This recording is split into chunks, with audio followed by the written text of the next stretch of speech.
السلام علیکم ورحمۃ اللہ وبرکاتہ نحمدہ ونصلی علی رسولہ الکریم اما بعد الحمدللہ دعوت و تبلیغ کی آج ہماری کلاس نمبر 7 ہے۔ کل جو ٹاپک میں نے آپ کے سامنے نیا شروع کیا ہے وہ ہے ایمان، یعنی میں نے آپ کو بتایا تھا کہ اسلام کی بنیاد یا اس مذہب کی بنیادیں 3 چیز جو آپ کو سامنے مجھے رکھنی ہے، ایک تھی ایمان، پھر اسلام، پھر احسان۔ ابھی ہم ایمان کے ٹاپک پر چل رہے ہیں۔ ایمان کے ٹاپک پر کل میں نے آپ کے سامنے یہ بتایا کہ ایمان ڈکشنری میں کسے کہتے ہیں، اصطلاح میں کسے کہتے ہیں۔ ایمان کی 5 شرطوں کو دلیلوں کے ساتھ میں نے آپ کے سامنے رکھا۔ اللہ تعالیٰ اس ایمان کو ہمیں سمجھنے کی توفیق عطا فرمائے۔ اس کے بعد میں نے اینڈ میں آپ کو یہ بھی بتایا کہ ایمان کی بنیاد 6 چیزوں پر ہے: اللہ پر ایمان، فرشتوں پر ایمان، کتابوں پر ایمان، رسولوں پر ایمان، تقدیر پر ایمان اور آخرت پر ایمان۔ ان 6 چیزوں پر ایمان کی بنیاد ٹکی ہوئی ہے یا یہ ایمان کی بنیادیں ہیں۔ میں نے آپ کو بتایا تھا کہ ایک ایک کر کے انشاءاللہ ان 6 پر ہم گفتگو کریں گے، بات کریں گے، تاکہ ہم ان کو سمجھ سکیں اور دوسروں کو سمجھا سکیں، کیونکہ دعوت و تبلیغ کے لیے علم کا ہونا ضروری ہے۔ اب آج ہمارا ٹاپک اس کے آگے بڑھتے ہوئے رہے گا اللہ پر ایمان۔ اللہ پر ایمان آج ہمارا ٹاپک رہے گا، جس کے اندر ہم بنیادی طور پر 2 چیزوں پر بات چیت کریں گے۔ پہلے اللہ کے وجود پر ایمان، دوسرا اللہ کی توحید پر ایمان۔ یہ 2 ٹاپک ہمارے سامنے آئیں گے، ایک اللہ کے وجود پر ایمان، دوسرا اللہ کی توحید پر ایمان۔ تو ہمارا اس ایمان کی بنیادوں میں پہلی بنیاد اللہ پر ایمان، اس کے 2 ٹاپک اللہ کے وجود پر ایمان، دوسرا اللہ کی توحید پر ایمان۔ اب پوائنٹ نمبر 1، اللہ کے وجود پر ایمان۔ اس کا مطلب کیا ہے؟ آپ نے سنا ہوگا یا کبھی اپنے سامنے دیکھا ہوگا کچھ لوگ جنہیں ہم ناستک کہتے ہیں کہ وہ کسی رب کو نہیں مانتے، جبکہ ان لوگوں کی تعداد دنیا کے اندر بہت کم ہے کہ جو اپنے اوپر کسی خدا ہی کو نہ مانے، کسی رب کو نہ مانے اور یہ کہے کہ دنیا خود بخود بن گئی، دنیا کا کوئی بنانے والا نہیں ہے، دنیا کا کوئی چلانے والا نہیں ہے، دنیا کا وجود خود بخود ہو گیا۔ جیسا کہ ایک نظریہ جو بہت پہلے ہمارے سامنے چلا کرتا تھا، بگ بینگ کا نظریہ، کہ دنیا کے اندر ایک کوئی آگ یا جوالا مکھی پھٹا، اس سے ذرے بنے، ذرے سے یہ وہ کرتے کرتے پوری دنیا بن گئی۔ تو کچھ لوگ ایسے ہیں اس دنیا کے اندر جو کسی کو نہیں مانتے، یعنی کسی بھی رب کو نہیں مانتے۔ ان کا یہ ماننا ہے کہ دنیا خود بخود بن گئی، خود بخود چل رہی ہے، اس کا کوئی چلانے والا نہیں، دنیا کسی رب کے وجود سے خالی ہے۔ تو ہم نے اللہ تعالیٰ پر ایمان کا پہلا ٹاپک یہ رکھا، اللہ کے وجود پر ایمان، کہ ہمیں اللہ تعالیٰ کے وجود پر ایمان رکھنا پڑے گا۔ اللہ تعالیٰ ہے، اس کائنات کا رب ہے، اس کائنات کو بنانے والا ہے، اس کائنات کو چلانے والا ہے، اور اسے ہم رب یا اللہ کہتے ہیں۔ سب سے پہلے ہمارا سامنا ان لوگوں کے سامنے یا ان لوگوں کے سامنے ہمیں بات کرنا ہوگی جنہیں دہریہ کہا جاتا ہے، یا وہ جو اس دنیا کے اندر کسی رب کو نہیں مانتے۔ آپ ان کو کیسے سمجھائیں گے؟ آپ ان کو کیسے بتائیں گے کہ اس کائنات کے اندر رب ہے، اس کائنات کا بنانے والا ہے، اس کائنات کا چلانے والا ہے؟ اس کے لیے آپ کو کچھ دلیلوں کا استعمال کرنا ہوگا، کچھ دلیلیں جس سے ثابت ہوتا ہے کہ اللہ کا وجود ہے اور ہمیں اللہ کے وجود پر ایمان رکھنا چاہیے۔ ان دلیلوں میں پہلی دلیل ہے فطرت کی دلیل۔ فطرت کی دلیل، فطرت کی دلیل کے اندر آپ قرآن کی آیت لکھیے گا، سورہ روم آیت نمبر 30۔ یعنی ہم سب سے پہلے بات کر رہے ہیں اللہ کے وجود پر ایمان، اور اگر کوئی نہیں مانتا ہے تو اس کو ہم کیسے سمجھائیں گے؟ اس کے لیے میں دلیلیں آپ کو بتا رہا ہوں۔ پہلی دلیل آئے گی فطرت کی دلیل۔ اب فطرت کی دلیل کے اندر آپ آیت لکھیے، سورہ روم آیت نمبر 30۔ اللہ رب العالمین نے ارشاد فرمایا، فطرت اللہ التی فطر الناس علیہا، اللہ تعالی کی فطرت جس پر اللہ تعالیٰ نے لوگوں کو پیدا کیا ہے۔ یعنی اللہ رب العالمین نے انسان کی فطرت کے اندر، انسان کے دماغ کے اندر، انسان کے دل کے اندر قدرتی طور پر یہ بات ڈالی ہے کہ وہ اپنی پریشانی میں کسی ایک کو پکارتا ہے، آسمان کی طرف دیکھتا ہے اوپر کی طرف ہاتھ اٹھاتا ہے اور اس کے دل کے اندر، فطرت کے اندر یہ بات موجود ہے کہ اس کائنات کا کوئی بنانے والا ہے، کوئی سپر پاور ہے جو مار بھی سکتا ہے، پیدا کر بھی سکتا ہے، پریشانیوں سے مجھے نکال سکتا ہے، پریشانیوں سے نجات دے سکتا ہے، ایسی کوئی ذات، کوئی طاقت اس کائنات کے اندر موجود ہے، تو پہلی دلیل ہے فطرت کی دلیل۔ کہ آپ خود دیکھیے، جب آپ بہت زیادہ پریشان ہوتے ہیں، یہ ایک چھوٹا سا بچہ جو کچھ نہیں جانتا، مذہب نہیں جانتا، دین نہیں جانتا، اسے کچھ مانگنا ہوتا ہے تو وہ کیا کرتا ہے؟ ہاتھ اٹھا کر آسمان کی طرف دیکھتا ہے، کیونکہ اللہ تعالیٰ نے اس فطرت کے اندر اس بات کو داخل کر دیا ہے کہ تمہارے اوپر کوئی ہے، ایک طاقت ہے، ایک قوت ہے، کوئی چلانے والا ہے کہ جس کے چلانے سے تم چلتے ہو، جس کے رکھنے سے تم رہتے ہو، اور تمہاری زندگی، تمہارا وجود اس کا محتاج ہے۔ تو فطرت کے اندر اللہ رب العالمین نے اس بات کو ڈالا ہے کہ ہمارے اوپر ایک رب ہے اور ہمیں اس پر ایمان رکھنا چاہیے۔ دوسرا، عقل کی دلیل، عقلی دلیل، لاجکلی دلیل، جیسے آپ چاہیں الفاظ استعمال کر سکتے ہیں۔ پہلی میں نے بتائی فطرت کی دلیل کہ اللہ تعالیٰ ہے، وجود ہے اللہ تعالیٰ کا۔ دوسری عقل کی دلیل یا لاجک، جس کے ذریعے ہم سمجھ سکتے ہیں کہ اس کائنات کیا کوئی بنانے والا ہے، خالق ہے، مالک ہے، بنا خالق کے کائنات بنی ہوئی نہیں ہے۔ اس دلیل میں پہلی تو آپ عقلی دلیل کو استعمال کر لیجئے کہ اگر آپ سے کوئی آ کر انسان یہ کہے کہ میں کل ایک جگہ بیٹھا تھا، اچانک لوہے کے کچھ ٹکڑے اٹھے اور مل کر وہ ایک موبائل بن گیا اور میں اسے استعمال کرنے لگ گیا، کوئی یقین کرے گا؟ ہرگز نہیں۔ ایک موبائل جیسی حقیر چیز جس کی کائنات کے سامنے کوئی اوقات نہیں ہے، آسمان زمین کے سامنے کوئی اوقات نہیں ہے، اگر کوئی آپ سے کہے کہ کل یہ موبائل میرے ہاتھ میں خود بخود بن کر آ گیا تو آپ اس کی بات کا انکار کر دیں گے۔ تو یہ عقل اس بات کی دلیل ہے کہ جب ایک فون بنانے والے کے ایک فون نہیں بن سکتا تو اتنی بڑی کائنات کیسے بنے گی؟ یہ آسمان اور زمین کیسے بنے گا؟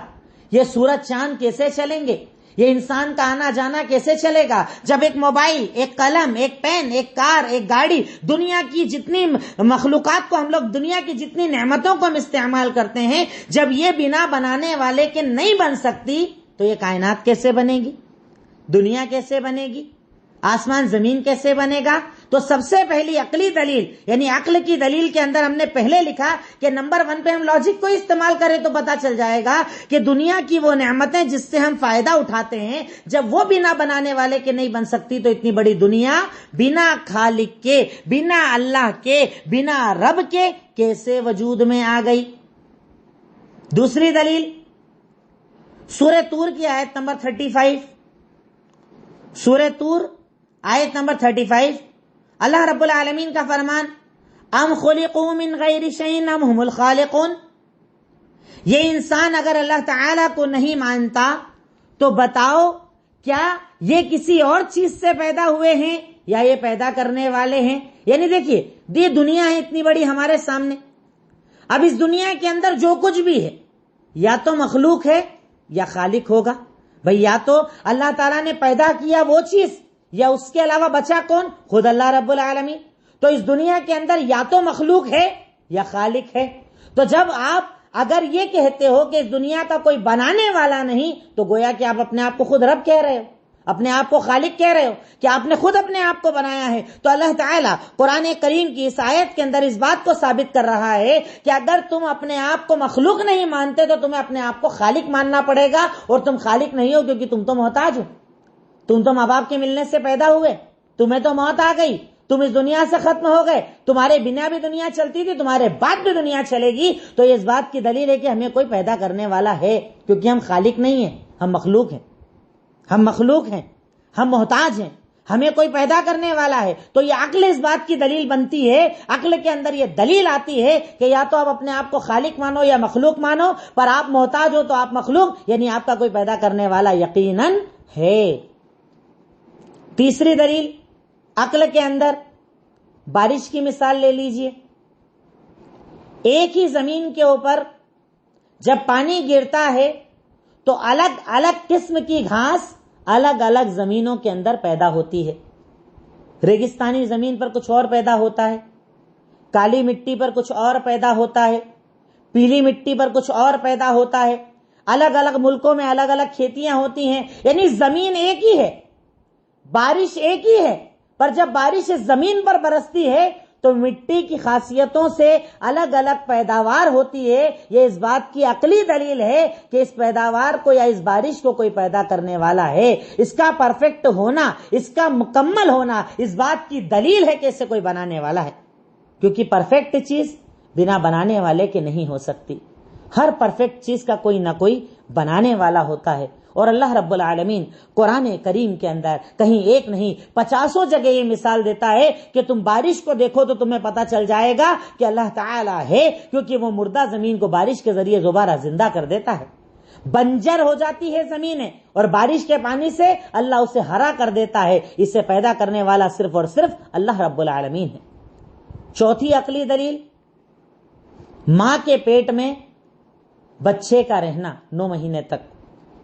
یہ مثالیں دے رہا ہوں میں آپ کو الگ الگ، کہ جیسے آپ کے سامنے جو جیسا آ جائے نا اس کو آپ کو اس لیول پر جا کر سمجھانا ہے انشاءاللہ، کہ اللہ کا وجود مانو، جو نہیں مانتا فطرت سے دلیل دو، نہیں مانے عقل سے دلیل دو۔ میں کم سے کم 4 دلیل آپ کو عقل کے پوائنٹ پر دے رہا ہوں۔ بچہ جو ماں کے پیٹ میں پیدا ہوتا ہے، پیدا ہونے کے بعد رہتا ہے، پہلے باپ کا حقیر نطفہ وہ ماں کے رحم میں جاتا ہے، وہاں لوتھڑا بنتا ہے، گوشت کا ٹکڑا بنتا ہے، پھر اللہ ہڈیاں دیتا ہے، پھر اس کے بعد روح پھونکتا ہے۔ روح پھونکنے کے بعد 4 مہینے سے لے کر 9 مہینے کی مدت تک وہ بچہ ماں کے پیٹ میں رہتا ہے، پانی کے اندر رہتا ہے، پر پانی اس کے کان میں نہیں جاتا، اس کی ناک میں نہیں جاتا، اس کے منہ کے اندر نہیں جاتا۔ اس کے مہینوں تک کھانے پینے کا انتظام کون کرتا ہے؟ اسے بڑا کون کرتا ہے؟ اس کا چہرہ کون بناتا ہے؟ اسے پیدائش کون دیتا ہے؟ اس بچے کو اتنا پرفیکٹ کر کے دنیا کے اندر کون لاتا ہے؟ یقیناً وہ اللہ رب العالمین ہے، وہ اللہ تعالی ہے، وہ خالق ہے، وہ مالک ہے، کہ جب تک بچہ ماں کے پیٹ میں رہتا ہے 4 مہینے میں روح پھونک دی جاتی ہے، 5 6 7 8 9 یہ 5 مہینے تک وہ ماں کے پیٹ کے اندر رہتا ہے، اسے دودھ کی ضرورت نہیں پڑتی۔ اسے کون کھلاتا ہے؟ اللہ۔ اب بچہ پیدا جیسی ہوتا ہے رونا شروع کر دیتا ہے، ماں کو دودھ پلانا پڑتا ہے، تو اسے پیدا کرنے والا کون؟ ماں کے پیٹ میں رکھنے والا کون؟ ہڈیاں لگانے والا کون؟ چہرہ بنانے والا کون؟ یعنی یقیناً یہ بچہ اس بات کی دلیل ہے کہ اسے کوئی بنانے والا ہے، اور وہ بنانے والا اللہ رب العالمین ہے، وہ خالق ہے، وہ رب ہے، وہ مالک ہے، جس نے اس کائنات کو بنایا ہے۔ تیسری دلیل، قدرت کی دلیل، جو ہم اپنے آس پاس دیکھتے ہیں، قدرت کی دلیل، یہ اتنے بڑے بڑے پہاڑ جو کھڑے ہوئے ہیں، یہ اتنا بڑا آسمان جسے اللہ تعالیٰ نے کھڑا کر رکھا ہے، یہ اتنی بڑی زمین جسے اللہ نے پھیلا رکھا ہے۔ یہ زمین ہلتی نہیں ہے جب ہم چلتے ہیں، اس کے اندر اللہ تعالیٰ نے کتنے معدنیات کو رکھا، لوہا ہے، نہ جانے کتنے قسم کی دھاتیں ہیں، پیٹرول ہے، کتنی چیزیں اللہ تعالیٰ اس زمین سے نکالتا ہے۔ خود اپنی پیدائش، انسان اپنی پیدائش دیکھ لے تو رب العالمین قرآن کریم کے اندر قدم قدم پر ہمیں یہ دلیلیں دیتا ہے کہ تم اللہ رب العالمین کے اوپر یقین رکھو کہ ان ساری کائنات کا کوئی بنانے والا ہے، جس کا ذکر اللہ تعالیٰ سورہ فصلت آیت نمبر 53 کے اندر کرتے ہوئے ارشاد فرماتا ہے، سنوریہم آیاتنا فی الآفاق وفی انفسہم حتی یتبین لہم انہ الحق، کہ ہم عنقریب انہیں اس کائنات کے اندر اپنی نشانیاں دکھائیں گے۔ یہ آسمان، یہ زمین، یہ پہاڑ، سردی بارش گرمی کا آنا جانا، یہاں تک کہ خود انسان اپنے بارے میں غور کرے، یہ آنکھیں کیسے ورکنگ کرتی ہے، یہ کان کیسے سنتا ہے، یہ زبان کیسے ٹیسٹ لیتی ہے، یہ اسکن کیسے سینس کرتی ہے، ہاتھ کیسے چلتا ہے، پیر کیسے چلتا ہے، پیٹ کیسے کام کرتا ہے، دل کیسے کام کرتا ہے، تو اسے یقین ہو جائے گا کہ اس سب کا کوئی بنانے والا ہے۔ آپ کی دنیا کی ایک چھوٹی سی موٹر جو پانی کھینچتی ہے، اس کی ایک لمٹ ہوتی ہے، 10 feet 20 feet 100 feet 200 feet 500 feet 1000 feet, اس سے زیادہ کام نہیں کرتی موٹریں۔ وہ اللہ رب العالمین ہی تو ہے جس نے اس جسم کے اندر، بعض لوگوں نے، لکھنے والوں نے کہا کہ اگر ایک انسان کے اندر جتنی نسیں ہوتی ہیں جس میں خون چلتا ہے، اگر اسے ایک دوسرے سے جوڑ دیا جائے تو آپ پوری دنیا کو ایک مرتبہ، یعنی پوری جو زمین جس پر ہم زندگی گزارتے ہیں نا، اس پوری زمین کو صرف ایک آدمی کی نسوں سے باندھا جا سکتا ہے۔ اتنی زیادہ نسیں اللہ تعالیٰ نے وینس ایک انسان کے اندر رکھی ہے۔ وہ اللہ نے کون سی موٹر لگائی کہ وہ ایک دل اس کتنے 1000 کلومیٹر کی نسوں کے اندر خون پہنچاتا ہے؟ یقیناً اس کا کوئی بنانے والا ہے۔ یہ قدرت دلیل ہے کہ اس کا کوئی بنانے والا ہے، یہ انسان دلیل ہے کہ اس کا کوئی بنانے والا ہے، یہ آسمان زمین دلیل ہے کہ اس کا کوئی بنانے والا ہے۔ بنا بنانے والے کے اتنی بڑی قدرت پیدا نہیں ہو سکتی۔ یہ آسمان زمین، یہ وقت، یہ سورج چاند کی گردش، دن و رات کا آنا جانا اس بات کی دلیل ہے کہ اس کائنات کا کوئی ہے مالک، کوئی ہے خالق، وہ رب العالمین ہے جس نے اس ساری کائنات کو بنایا ہے۔ اور چوتھے نمبر پر قرآن اور حدیث ہم مومنوں کے لیے یقیناً بہت بڑی دلیل ہے کہ اللہ تعالیٰ نے قرآن کو بھر رکھا ہے اپنی دلیلوں سے، حدیثوں کو بھر رکھا ہے اپنی دلیلوں سے، دلیلوں کے انبار لگے ہوئے ہیں کہ اس کائنات کا کوئی بنانے والا اور یقیناً وہ اللہ رب العالمین ہی ہے، وہ اللہ تعالیٰ ہی ہے، وہ ہمارا خالق اور مالک ہی ہے۔ تو پہلا گروہ جس سے آپ کا مقابلہ ہوتا ہے، جو اللہ تعالیٰ کا منکر ہے، اللہ تعالیٰ کا انکار کرتا ہے، انشاءاللہ مجھے اللہ تعالیٰ کی ذات سے امید ہے کہ ان دلیلوں کو آپ سامنے رکھ کر اب اس کا جواب دے سکتے ہیں۔ اگر کوئی کہے کہ میں تو صاحب مانتا ہی نہیں کہ وجود کسی کا ہے، میں تو ناستک ہوں، میں تو مانتا ہوں دنیا خود بخود بن گئی، تو میں سمجھتا ہوں ان 4-5 دلیلوں کے ذریعے انشاءاللہ آپ اس سے بات کریں گے تو اس سے بات آپ کی انشاءاللہ سمجھ میں آئے گی۔ اب میں نے ڈیٹیل میں نہیں بتایا، قدرت کی دلیلوں میں تو آپ ڈیٹیل اگر پڑھنے جائیں آپ کا دماغ کام نہیں کرے گا۔ آپ صرف دیکھیں کہ آج جن کیمراز سے آپ فوٹو کھینچتے ہیں، ایک اس کی مقدار ہوتی ہے، زوم کرنے کی مقدار ہوتی ہے، کلر کو دیکھنے کی مقدار ہوتی ہے کہ کتنے کلر کو وہ دیکھ سکتا ہے۔ کیا وہ اللہ رب العالمین ہے جس نے آنکھ کے اندر ایسی طاقت رکھی کہ وہ ہر کلر کو الگ الگ پہچانتا ہے؟ اس زبان سے ہم ٹیسٹ لیتے ہیں، اتنی سی زبان میں اللہ نے کون سا سینس رکھا ہے؟ گرم، ٹھنڈا، میٹھا، ہر چیز کو وہ الگ الگ پہچانتی ہے۔ یہ کان کیسے سنتے ہیں، یہ دماغ کیسے کام کرتا ہے، باڈی کے اندر گلوکوز بھی ہے، نمک بھی ہے، نہ جانے کتنی دھاتوں کو اللہ تعالیٰ نے رکھا، یہ کڈنی کیسے ورک کرتی ہے، پیٹ کیسے ورک کرتا ہے، اپنے اوپر غور کرتے جائیں، آپ کو یقین ہو جائے گا کہ ہمارا کوئی بنانے والا ہے۔ اس پر آپ خود غور کر سکتے ہیں اور سمجھانے والے کو آپ اور زیادہ دلیلوں کے ساتھ انشاءاللہ بات سمجھا سکتے ہیں۔ اب یہاں پر کچھ لوگ ایک سوال یہ کرتے ہیں کہ اگر اللہ ہے تو دکھتا کیوں نہیں؟ جو دکھے گا ہم اس پر ایمان رکھیں گے۔ اگر اللہ ہے تو دکھتا کیوں نہیں؟ اور جو دکھتا ہے ہم اسی پر ایمان رکھتے ہیں۔ اب اس کی بات بھی کیا ہے سوائے ایک بیوقوفی کے؟ کچھ بھی نہیں ہے۔ اور اس کا جواب تو آپ میں سے بہت سارے لوگ دے سکتے ہیں، پھر بھی میں نے سوال ذکر کر دیا تاکہ بات آپ کے ذہن میں رہے کہ اگر کوئی یہ کہے کہ ٹھیک ہے صاحب ہم نے مان لیا اس کائنات کا کوئی بنانے والا، پر دکھتا تو ہے ہی نہیں، اور جو دکھتا نہیں ہم اس کو مانتے نہیں ہیں، تو ہم بول دیں گے آدمی جھوٹا ہے۔ کیوں؟ روح ہے تیرے اندر، ایمان رکھتا ہے؟ کہا ہاں ہاں میرے اندر روح ہے۔ تو روح دکھتی ہے کیا؟ نہیں دکھتی، پر ایمان رکھتا ہے۔ آکسیجن مانتا ہے کہ نہیں مانتا ہے؟ مانتا ہے۔ دکھتی ہے؟ نہیں دکھتی، پر ایمان رکھتا ہے کہ نہیں؟ رکھتا ہے۔ ایسی ایک دو نہیں، اب آپ مثالیں اکٹھی کرو گے تو 100-200 مثال اکٹھی کر لو گے کہ کئی ایسی چیزیں ہمارے دن بھر میں ہوتی ہے کہ ہم دیکھتے نہیں پر ایمان رکھتے کہ ہاں صاحب یہ ہے، یہ چیز پائی جاتی ہے، گرچہ نظر نہیں آتی۔ وائرس دکھتا ہے، یہ کورونا کا وائرس دکھ رہا ہے آپ کو آسانی سے، ہماری نظروں سے دکھتی ہے، بہت ساری چیزیں نہیں دکھتی ہے، پر ہم ایمان رکھتے کہ نہیں رکھتے؟ رکھتے ہیں، کیونکہ ہمارے پاس دلیل ہے، آکسیجن کی دلیل ہے، روح کے ہونے کی دلیل ہے۔ ویسے ہی ہم اللہ پر اس لیے ایمان رکھتے ہیں گرچہ وہ نظر نہیں آتا، کیونکہ ہمیں اس کو ماننے کی دلیل ہے۔ ہمارے پاس بہت ساری اوپر دلیلیں موجود ہے کہ ہمارا رب ہے، اب گرچہ وہ نظر نہ آئے پر ہم اس پر ایمان رکھتے ہیں۔ تو اللہ پر ایمان کا پہلا پوائنٹ ہوا اللہ تعالیٰ کے وجود پر ایمان۔ دوسرا پوائنٹ اللہ کی توحید پر ایمان، کہ اب ہے، جیسے یہ کلیئر ہو گیا کہ اللہ ہے، پر ہے تو کتنے ہیں؟ اسے کہتے ہیں توحید، کہ وہ ایک ہی ہے۔ توحید پر ایمان، اللہ تعالیٰ کی توحید پر ایمان کہ اللہ تعالیٰ ایک ہی ہے، بہت سارے نہیں ہیں۔ اب پہلے اپن نے یہ کلیئر کر لیا کہ ہے، بات ختم۔ اب کتنے ہیں اب ان اس پر بات کریں گے انشاءاللہ، جسے ہم توحید کہتے ہیں۔ توحید کسے کہتے ہیں اس کی تعریف لکھ لیجئے۔ توحید ڈکشنری میں کہتے ہیں کسی کو ایک ماننا، ورڈز اس ورڈ کا میننگ توحید وحدہ یوحد سے بنا ہے، جس کا مطلب ہوتا ہے ایک ماننا۔ اصطلاح میں توحید کہا جاتا ہے کہ اللہ کی الوہیت، ربوبیت اور اسماء اور صفات میں اس کو ایک ماننا۔ صرف تعریف لکھ لیجئے، میں آپ کو ایکسپلین کروں گا تو انشاءاللہ ساری باتیں سمجھ میں آ جائے گی۔ توحید لغت میں کہتے ہیں کسی کو ایک ماننا، اور ڈکشنری میں کہتے ہیں اللہ تعالی کو